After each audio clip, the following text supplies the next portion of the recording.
Hi everybody, Paisley Imperfect here again, and today we are going to talk about families. Two of the things that President Nelson charged us women of the church with, number one, strengthen children and families, and number two, protect children and families.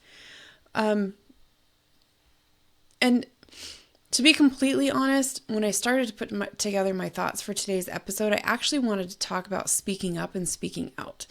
But as I started looking into that topic, everything that came up, at least immediately, was about the family.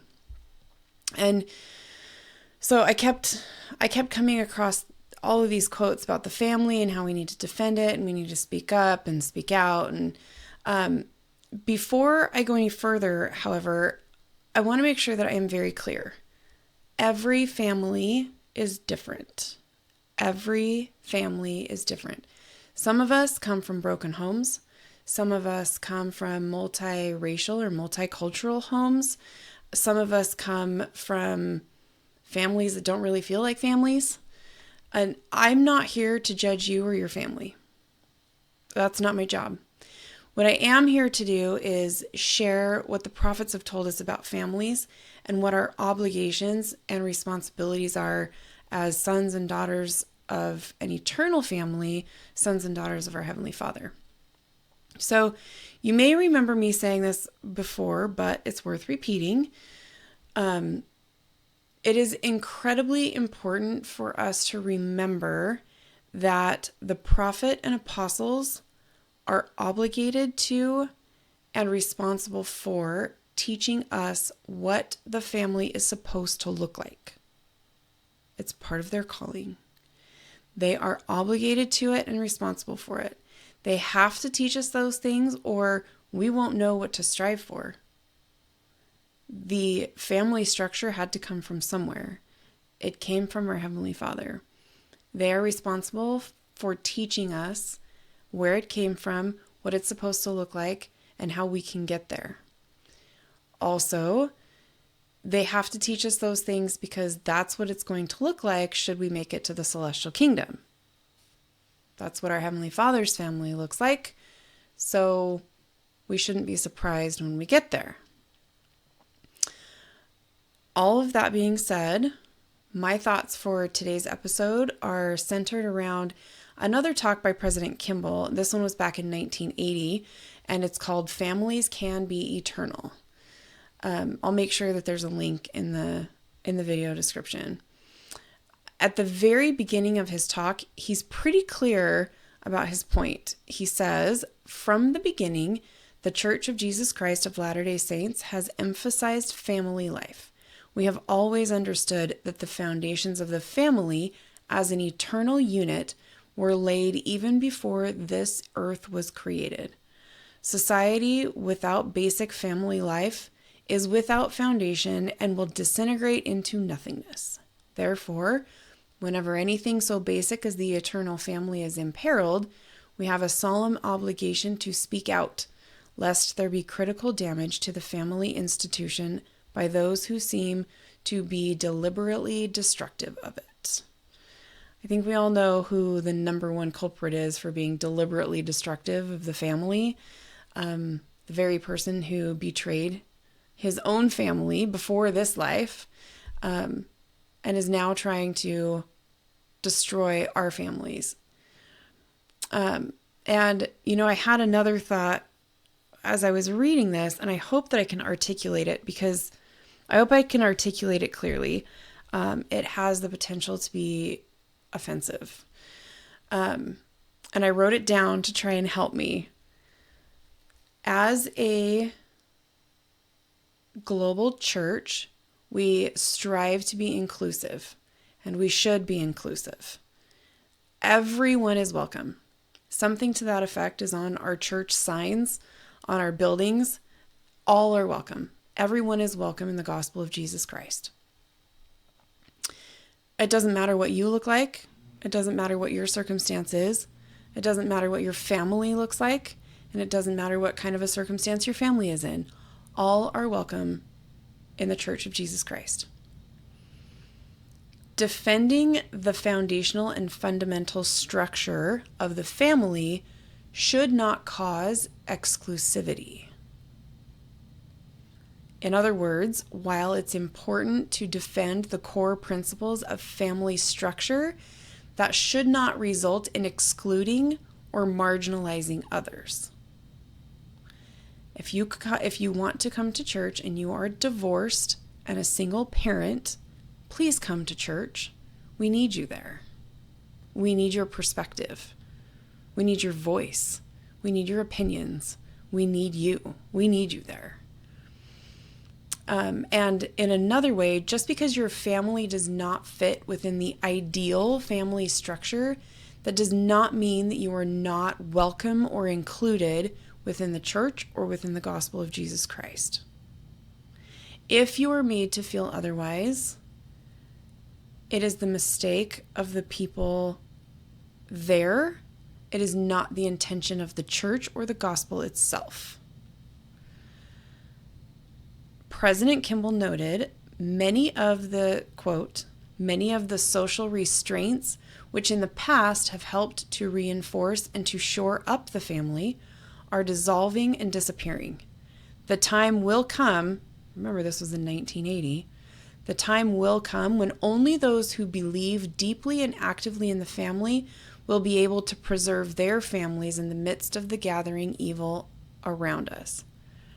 So let's stop and think about that for just a second, because it feels contradictory to what I said right before it. Yes, divorce is not ideal, but sometimes it's necessary. Single parenting is not ideal, but sometimes it is necessary. President Kimball and any other apostle or prophet that I've come across, both as I was doing research for this and just in general in my life, when they're talking about defending the family, they're not saying that those necessary situations are evil, or that you are evil for being in that situation, or that you did something so critically wrong to put yourself in that situation. Now, frankly, some of you probably did. We all make mistakes, right? But not everybody did. And that is recognized. That is known. They are saying that while those necessary situations have to be the way they are, we also need to protect the foundational family structure, or our society in total will decay to a point that we can't come back from. They are trying to protect the structure of the family as a unit of society. They are not saying you are evil because you are a single parent, or you are evil because you got divorced. That's not what they're saying. Another quote from President Kimball's talk. Quote, "We are free to resist those moves which downplay the significance of the family and which play up the significance of selfish individualism." That right there, President Kimball was very eloquent in his speech. That right there is the clincher, is a one-sentence summary of what I've been trying to say. We are free to resist those moves which downplay the significance of the family and which play up the significance of selfish individualism. We know the family to be eternal. We know that when things go wrong in the family, things go wrong in every other institution in society. That's the full quote. In that quote, he's not talking specifically about your family or my family. He's talking about how the family structure breaking down will cause other structures to break down as well. What he's talking about in that one sentence is the difference between the family as a unit, a foundational structural unit of society, versus the individual as a foundational functional unit of society. You have the family or you have the individual. So then he says this, and this is a little bit long, bear with me. He says, quote, "Our political institutions, parliaments, congresses, and assemblies cannot rescue us if our basic institution, the family, is not intact. Peace treaties cannot save us when there is hostility instead of love in the home. Unemployment programs cannot rescue us when many are no longer taught how to work or do not have the opportunity to work or the inclination, in some cases, to do so. Law enforcement cannot safeguard us if too many people are unwilling to discipline themselves or be disciplined. Rising generations who have been taught that authority and loving discipline are wrong will not keep the fifth commandment, honoring their fathers and mothers. How can the rising generation honor their parents if their parents have dishonored themselves, especially by breaking the seventh commandment? In case you're wondering, the seventh commandment is thou shalt not commit adultery.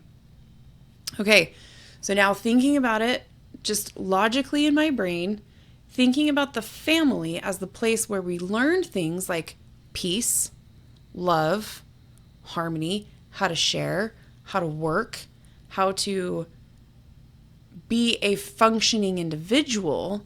If the family is where we learn those things, then it makes total sense that the family is the foundational, functional unit of society versus the individual who would then just have to try and figure it out for themselves. Or just do what somebody else said. Or do whatever they want and cause havoc for everyone else. And then President Kimball, as he does, lays the responsibility right where it belongs, with us. He says, we genuinely welcome help, real help, from churches, schools, colleges, and universities, from thoughtful men and women of every race, creed, and culture who care about the family. But, as indicated earlier, if the supporting network of institutions does not function adequately, then we will do our part anyway. There is no lack of clarity in what the Lord has told us. We cannot shirk. He has placed the responsibility directly where it belongs, and he holds us accountable with regard to the duties of parents to teach their children correct principles and of the need to walk uprightly before the Lord.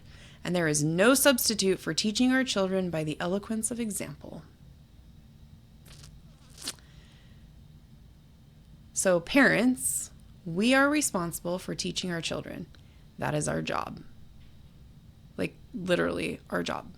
As soon as you become a parent, you become responsible for teaching that tiny human how to walk, how to feed themselves, how to do all of the things that they cannot figure out as an individual on their own from the day they are born. They can feed themselves right off the bat for like a few minutes, but at some point, somebody needs to introduce solids. Somebody needs to teach them, potty train them, teach them how to use the restroom, teach them how to clean up after themselves, teach them how to share with their siblings or with their friends. If only child, share with the parent, share with their friends. That is the foundational, functional unit of society where all of those things are supposed to be taught and learned in the beginning. Okay, so we've been called upon to go back to President Nelson. We've been called upon to strengthen and protect children and families, and it's getting harder and harder because we're having to defend the basic family structure. But President Kimball gives us a pretty simple way to start, and this is still kind of rolling around in my brain a bit, but he says, I urge you to be diligent in recording your personal and family histories. In this, let us be an example to others and reap the benefits of stronger family units as we preserve our heritage.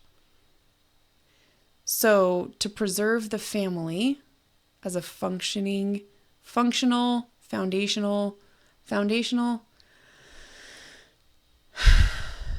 to preserve the family, we need to preserve our heritage and explain how we do things to those who follow. And apparently right around this time, right around 1980, there was a change of schedule. Like we just had that change of schedule where we went from 3 hours down to 2 hours on Sundays. And over the last few years, quite a few meetings have just gone away. We're encouraged to have fewer meetings and spend more time with our families. Well, apparently the same thing happened right around 1980. I've only heard rumors about how things were before then. I guess it's not rumors, they're firsthand knowledge, right? Used to go to Sunday school on Tuesday and sacrament meeting on Monday, and then had Relief Society on another. I don't know exactly what that looked like, but apparently there was a schedule change back then too. And so President Kimball said this. He said, "We hope our parents are using the added time that has come from the consolidated schedule in order to be with, teach, love, and nurture their children. We hope you have not forgotten the need for family activity and recreation, for which time is also provided. Let your love of each other, of your family, be unconditional. Where there are challenges, you fail only if you fail to keep trying." Please keep trying. Please keep coming. Please know that you are welcome. Excuse me. No matter what, we want you in our churches. Single parents, divorcees, we want you. We need you. On Sunday and any other day you feel like coming. None of our families are the same, and we need them all. We need to learn from our differences, and we need to share our strengths. That is that's the only thing that will change the perceived culture of perfect families. That's the only thing that will change it, is if everybody's there and everybody's coming and everybody's participating and everybody's just being nice to each other. There doesn't need to be judgment in sacrament meeting. That's not our job. That's the bishop's job. Let him handle it. That's somebody else's job. It's not our job to judge people who show up to our church buildings on Sunday. It's not our job. So please come. We need you. We need you there. We need your opinion. We need your voice. We need your experience. We can learn things from you that we can't learn from anybody else. So please keep trying. Thank you for being here with me today. Keep learning, keep growing, be of good cheer. Until next time. Thanks, everybody.